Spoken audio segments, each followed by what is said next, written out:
Ingegnere Tonellato, direttore della Protezione Civile del Veneto, le chiedo qual è la situazione attualmente per i comuni colpiti. Stiamo completando con i comuni la raccolta dei dati.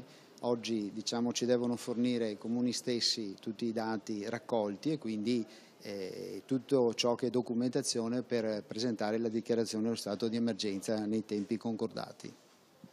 Quanti sono gli uomini che sono impiegati attualmente? Perché in più è nata anche un po' la polemica del fatto che molti volontari, ma non professionisti, si sono inseriti tra le file di chi invece da anni si esercita per soccorrere le popolazioni in caso di bisogno.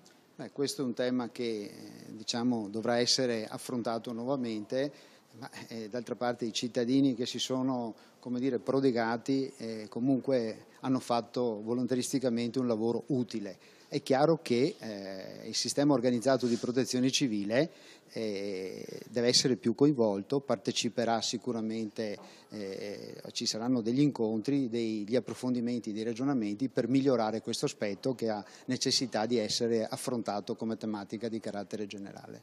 Le chiedevo attualmente quali sono i numeri impegnati della protezione civile?